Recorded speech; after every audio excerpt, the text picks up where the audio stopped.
Ahora, ¿y cuál es el electrolito, el ion, que predomina en el intracelular? Potasio, ¿cierto? ¿Pero eso quiere decir que en el extra no tenemos? Sí. Sí tenemos, pero en menor cantidad. Ahora, si nuestras células están compuestas no solo por sodio y potasio, sino que acá lo estamos hablando de forma general, de forma más abundante. Sí, porque nosotros también vamos a tener otras estructuras, otros organismos que van a intentar o que van a entrar a nuestra célula, como por ejemplo, ¿cuál? Para ponerle dos ejemplos, los más comunes, los más frecuentes, el oxígeno y la glucosa. ¿Por qué? Porque esto de acá es importante para el funcionamiento celular. Una célula sin oxígeno se muere. ¿Y por qué es importante la glucosa para nuestra célula? ¿Energía? Claro, porque es el que se encarga de darnos energía. Si no te genera energía en la célula, tampoco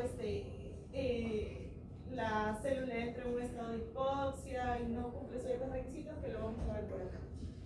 Ahora, estas sustancias pueden entrar con facilidad a la célula. Ejemplo, el oxígeno ingresa. No necesita de alguien que lo lleve de la manito, del extracelular al intracelular. ¿Por qué? Porque es una sustancia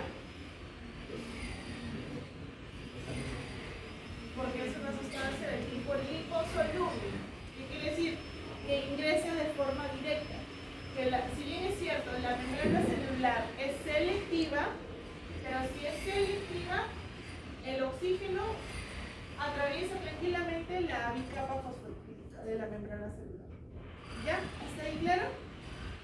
A diferencia, otro ejemplo, la glucosa. La glucosa ingresa a la célula, tiene que ingresar, pero necesita una proteína transportadora, ¿cierto? Necesita una proteína transportadora acá para que pueda entrar a la célula. Bueno, al intracelular. ¿Por qué? Porque si no entra glucosa al intracelular, no hay energía. Si no entra oxígeno, hay hipoxia. Entonces son sustancias vitales para la vida y el mantenimiento celular.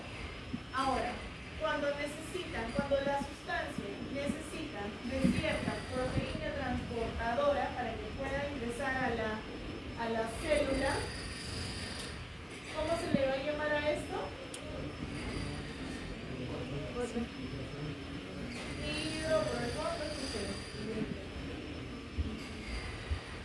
Hidrosoluble.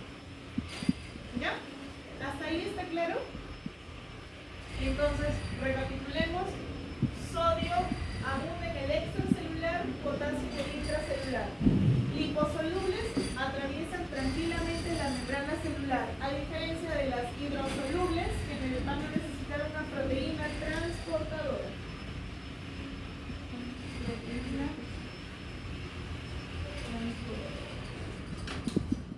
Ahora, volvemos acá a esta imagen. Entonces, ¿cómo es que atraviesa? No estoy entendiendo bien de repente.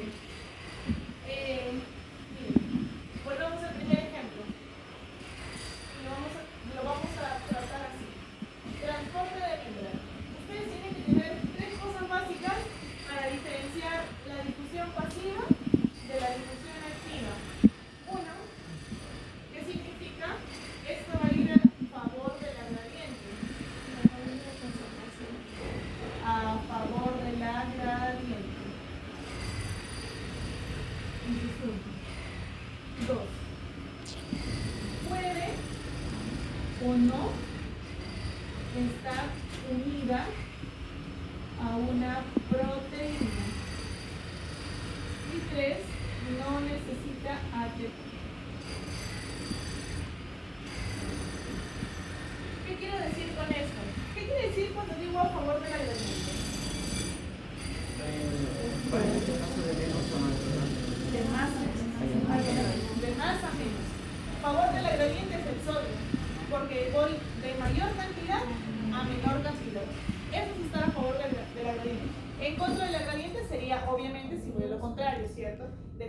movilidad a mayor cantidad. En este caso, una proteína liposoluble, todas las liposolubles, el oxígeno, tranquilamente atraviesa la membrana del extracelular al intracelular. ¿Pasó algo? No. ¿Atravesó? Otras sustancias, de repente el cortisol, la aldosterona, son sustancias que no necesitan proteínas para que puedan traspasar este tipo de membrana.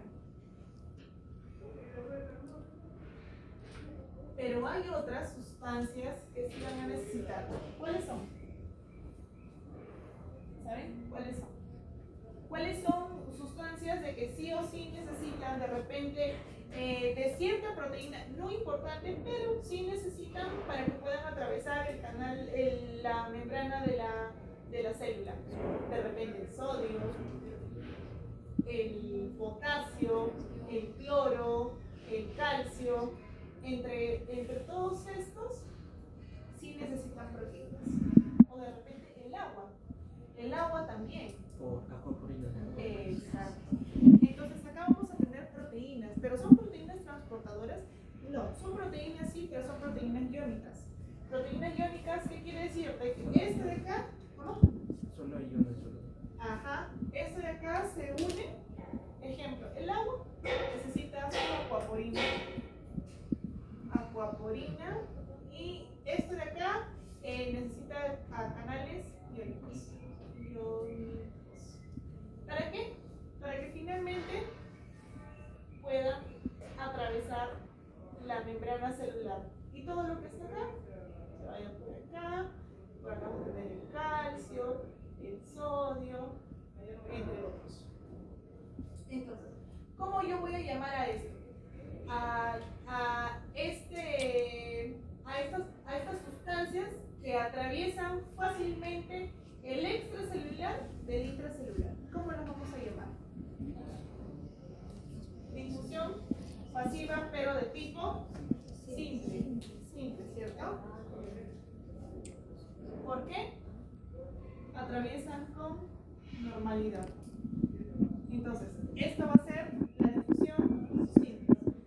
Atraviesan del extracelular al intracelular. Van a favor de la gradiente, sí, porque van de más a menos. Pueden o no estar unidas a una proteína, sí. El agua pasa solo. Acá necesita, perdón, el oxígeno. Acá el agua necesita una proteína, pero puede que no, como puede que sí. ¿Necesita ATP? ¿Hemos usado energía? No, ¿cierto? Entonces no necesita energía. Eso de ahí va a ser la difusión simple. A diferencia de la difusión facilitada, que acá sí vamos a necesitar proteínas transportadoras. Ejemplo clásico, la glucosa. La glucosa es una sustancia hidrosoluble. ¿Qué quiere decir? Que si yo tengo mi glucosa y yo quiero pasar glucosa porque es elemento fundamental para la célula, yo necesito que esta glucosa se una a su proteína transportadora. En este caso, ¿cuál va a ser? El GLUT. Entonces, la glucosa unido con el GLUT recién va a atravesar la membrana. ¿Ya? ¿Qué pasa? Miren, acá yo tengo mi glucosa, de repente por aquí, yo tengo mi molécula de glucosa. Acá está mi glucosa. Intenta pasar la membrana celular, se une a esto, a mi proteína, que tiene un canalículo abierto. Ingresa, se cierra, se sigue activando, se abre en la parte distal y finalmente mi glucosa llega acá. O sea, ya pasó del extracelular al intracelular. Entonces, acá es necesario la proteína, ¿sí o no? Sí, es necesario la proteína transportadora. Ya.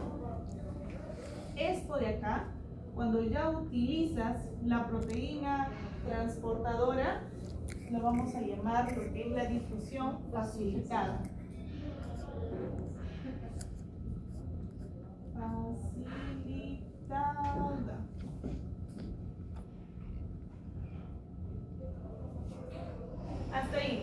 claro con la difusión simple y la difusión facilitada. Y estos dos hemos hablado que es el transporte de membrana de qué tipo? Pasivo. Pasivo o también llamado difusión. Entonces, esto de acá va a ser transporte pasivo. Entonces ya tenemos que tener en cuenta que en su examen, cuando yo les pregunte características o dime, no sé, funciones específicas del transporte pasivo, ustedes ya saben que tiene que ir a favor del gradiente, puede o no puede estar unido a una proteína y no es necesario el ATP porque acá no hay gasto de energía. Todo está traspasando. Si no puede de forma simple, se une a una proteína como la glucosa o de repente otro ejemplo, los aminoácidos también, la urea. Se unen a sus proteínas transportadoras correspondientes y así traspasan del extracelular al intracelular. ¿Ya, chicos? ¿Hasta ahí claro? Ahora pasamos a la segunda parte. Ya hemos hablado del transporte pasivo. Así como hay un transporte pasivo, vamos a tener un transporte activo. ¿Cuál va a ser la diferencia? Lo contrario. Si esto está a favor de la gradiente, esto va a estar en contra de la gradiente.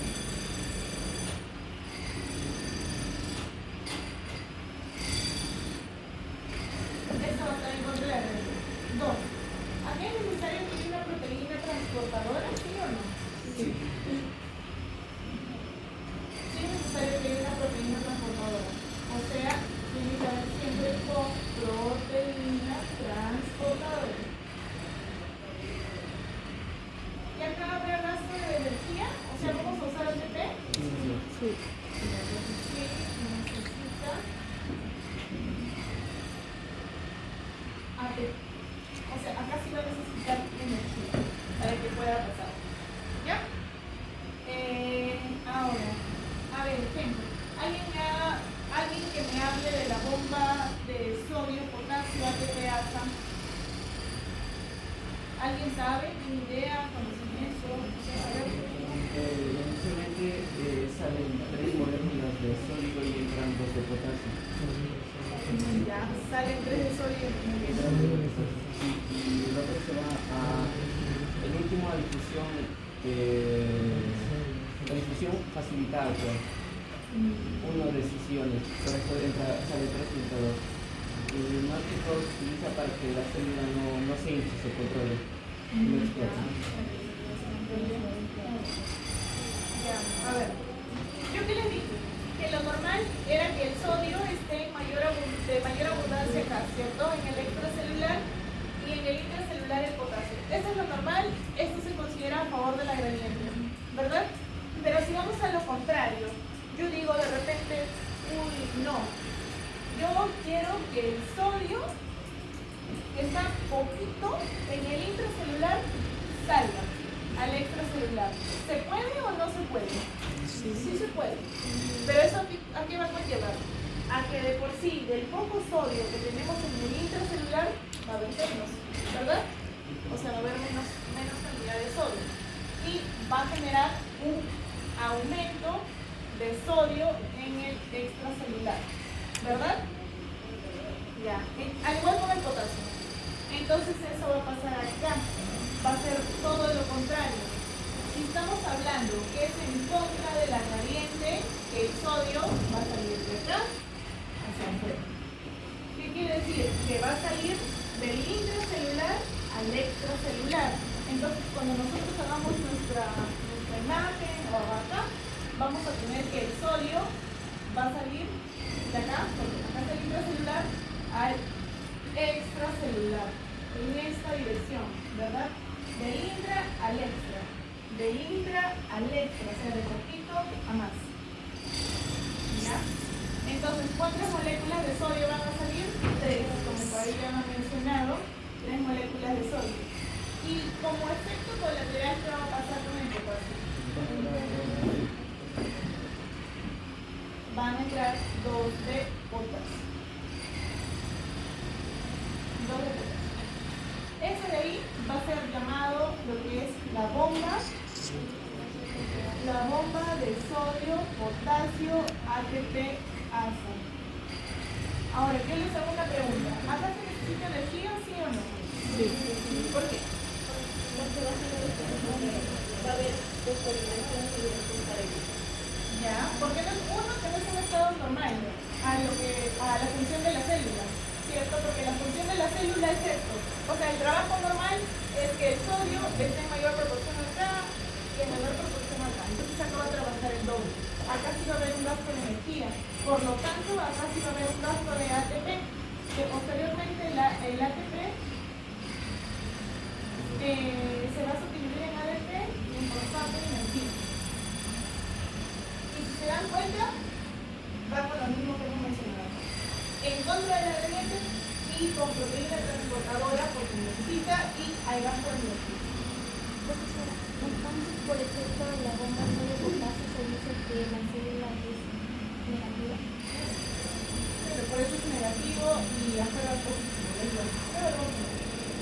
Hasta ahí todo claro con la bomba de sodio potasio.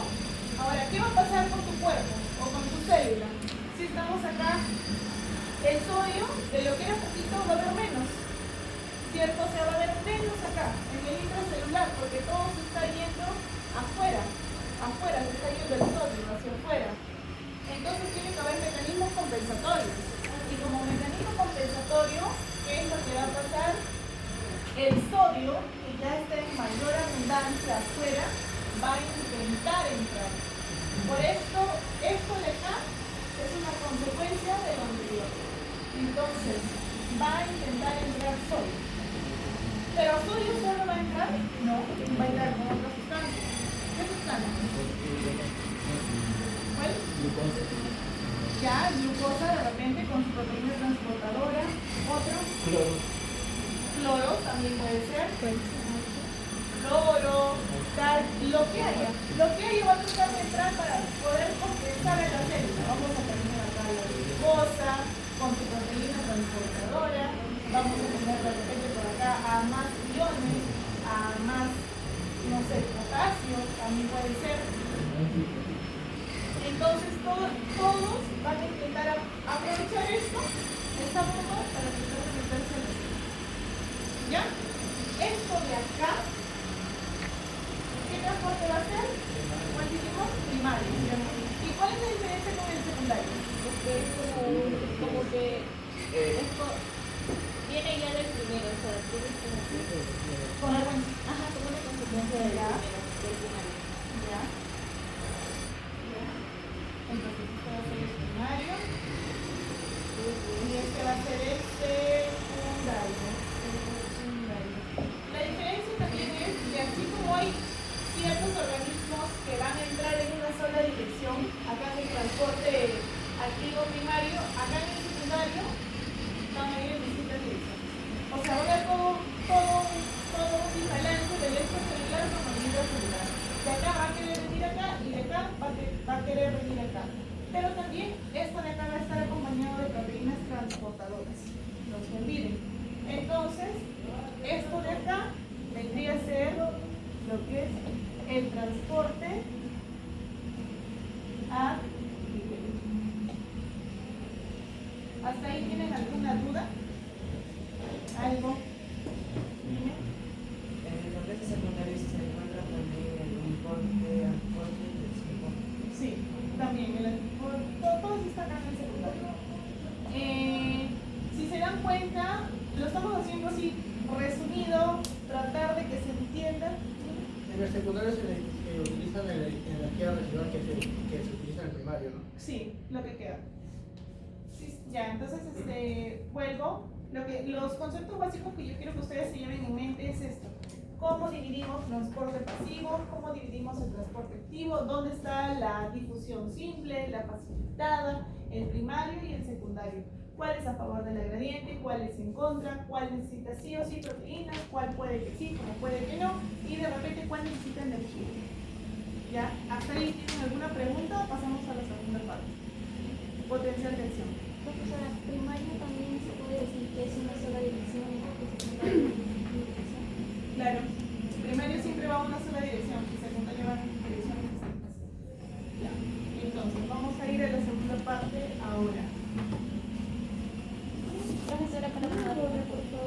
La célula.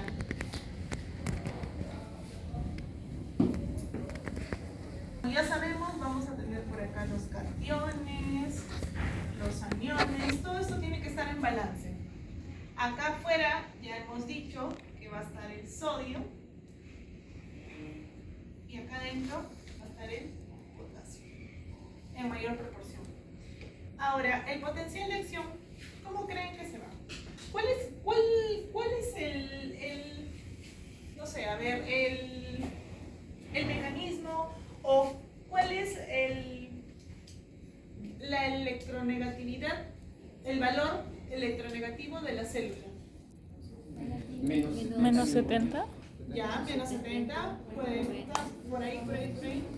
Vamos a considerarlo, sí, menos 70, pero vamos a poner como menos 90. ¿Por qué? Cuando ustedes lean su teoría, sí se van a dar cuenta que por ahí mencionan incluso rangos. Menos 70, menos 90. Entonces vamos a considerarlo para efectos de la práctica menos 90. Vamos a ponerlo. ¿Ya? Entonces la célula tiene que ser electronegativa, menos 90. ¿Y qué va a pasar si de repente yo veo una célula? Imaginemos que ustedes tienen sus ojos biónicos y ven que esto está más 20. Algo pasó, ¿cierto? Claro, algo pasó. No sabemos qué, pero algo pasó. Ahora, si nosotros trazamos una línea de tiempo, acá, una célula, acá vamos a poner menos 90. Acá vamos a poner menos 70, acá más 10, acá se hizo positivo. Y por acá de repente ponemos menos 100, menos 110, menos 120. Lo normal, para efectos de la práctica, le estoy diciendo que la célula debería estar acá. Este es su valor normal, que es menos 90. Esto significa que la célula está polarizada. O sea, está en un estadio de descanso. ¿Ya? Está de descanso. Pero imaginemos de que ustedes tienen un estímulo, de repente imaginemos de que, no sé, te quemas o tienes un accidente de tránsito, te rompes el fémur. ¿Qué va a pasar a nivel muscular? O tienes una ruptura muscular, o haces una rhabdomiólisis. ¿Qué va a pasar? Todo eso se va a alterar. Pero ¿cómo le explicas fisiológicamente? Doctora, ¿por qué mi hijo está con la pierna así hinchada 2 veces o 3 veces y esta pierna está normal? Ah, sí, es que se chancó, señora. De repente eso le van a decir, porque obviamente no les van a entender. Si ustedes se ponen a explicarle que el sodio, el potasio, o de repente, doctora, ¿por qué mi papá hizo infarto? Ah, porque es hipertenso. Ah, porque es hipertenso. Pero ellos no saben que la fisiología es porque hubo elevación de las ondas P, el potasio se disparó, hizo una hipercalemia y todo eso conllevó a un infarto. O sea, así lo van a explicar obviamente al paciente y al familiar. Entonces, volvemos acá. El estado basal de la célula, vamos a considerar lo que es acá, menos 90. ¿Y qué va a pasar si hay un estímulo muy fuerte? Y de repente, esto de acá, se empieza a hacer positivo. O sea, se va a secar. Esto se va a llamar despolarización. Y si esto se despolariza por un estímulo fuerte que ustedes han tenido, tiene que volver a la normalidad, porque no todo se va a quedar alterado. Entonces, tiene que volver a repolarización. Al estado basal. Acá, ¿cierto? Pero, y doctora, de repente si se hace menos negativo de lo normal, hiperpolarización.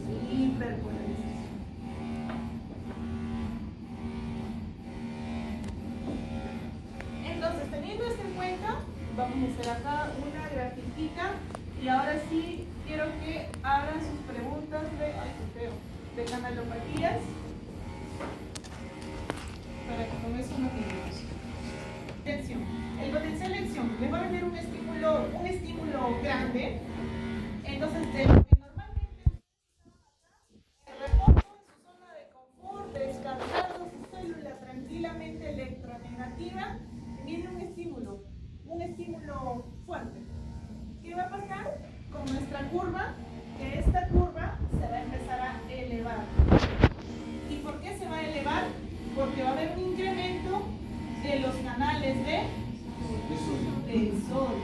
Entonces, ¿qué pasa? Vamos a tener estímulo. Este estímulo nos lleva al incremento de los canales de sodio, Por ende, aumenta el sodio. Por ende, ¿qué pasa? Ocurre la despolarización. Y si ocurre la despolarización, ¿qué es esto? Esto de acá no es que se va a ir hasta el cielo, sino va a tener un tope. Y este tope, ¿cómo se llama? Pico overshoot. Ya, pero es el potencial de acción máximo. ¿Ya? Entonces, cuando ya llega a su potencial de acción máximo, o sea, este proceso que se llama despolarización,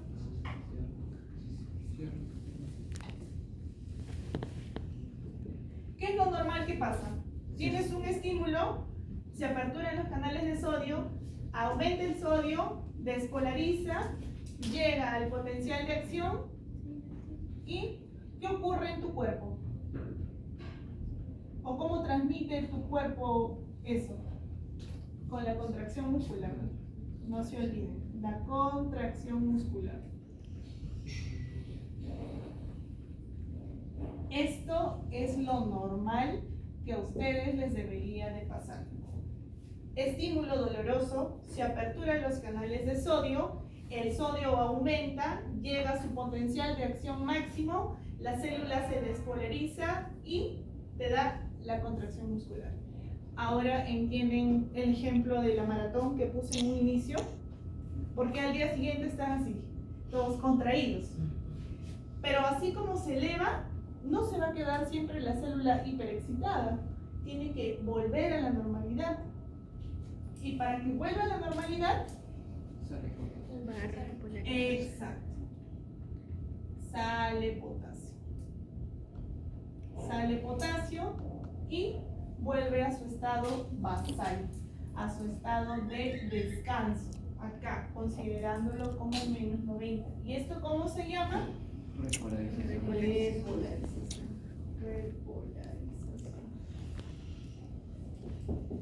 Y si de repente se hizo más electronegativa la célula, hiperpolarización. Entonces, si estás por acá, va a ser una hiperpolarización. Ya. Ahora, quiero que uno de ustedes me lea el caso clínico 1. Ya, o ya a la enfermedad propiamente dicha. Varón de 20 años.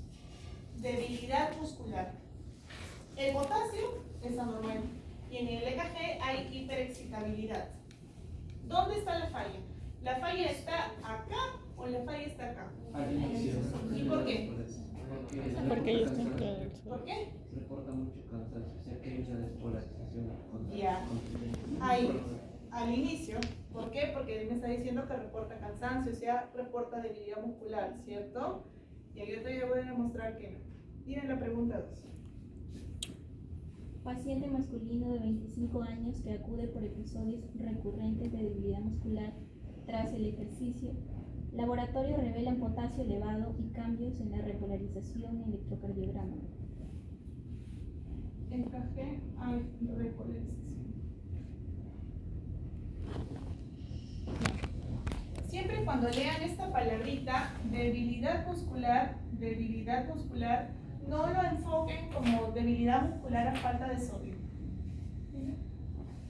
Que ahí deberíamos ver lo que es la hiperexcitabilidad y lo que dice repolarización, ya que la debilidad muscular se presenta con el sodio o el potasio, porque en el sodio, como dije, hay una hiperexcitabilidad muscular, al final termina cansando.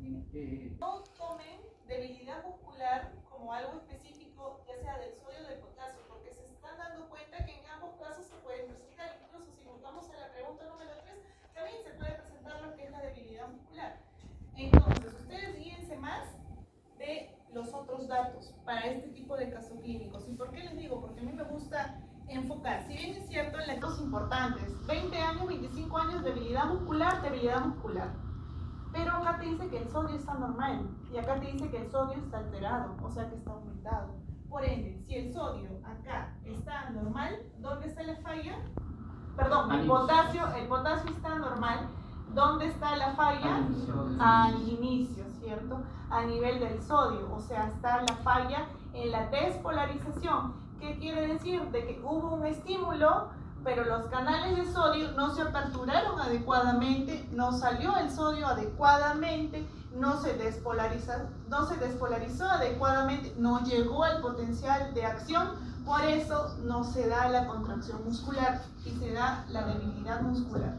Entonces siempre guíense de los otros datos. Al igual acá. Acá te dice varón de 25 años, debilidad muscular, pero te dice que el sodio está aumentado. Recuerden ustedes de que acá en la despolarización ingresa sodio a la célula, pero para tener un balance tiene que ingresar el sodio y salir el potasio luego al extracelular para que llegue a la zona de descanso, a la meseta, o en este caso a los 90 milivoltios. Pero acá te dice que el potasio está aumentado. Y en el EKG hay repolarización. O sea, ¿dónde está la falla o la canalopatía en este caso? En el potasio, ¿cierto? En la pregunta 2. Y la pregunta 3, a ver, díctame por favor. Paciente femenino de 30 años con migrañas recurrentes y debilidad muscular episódica. Estudios genéticos sugieren alteración en canales de calcio tipo PQ. ¿Cuál sería la falla acá? Miren, nuevamente, debilidad muscular. Entonces la debilidad muscular no es específico. Se están dando cuenta, no es específico para el sodio, ni para el potasio, ni para el calcio. Tienen que guiarse en los otros datos. ¿Y por qué acá en la pregunta 3 te habla de migraña? ¿Por qué creen que te habla de migraña? ¿Por qué el calcio tiene que ver también con la parte del sistema nervioso central y no solo la parte muscular? Porque también el potencial de acción se da en las neuronas. ¿Ya? Y para que estas puedan llevar, en este caso, una respuesta hacia los músculos. Y ahí es donde entran los canales PQ de calcio.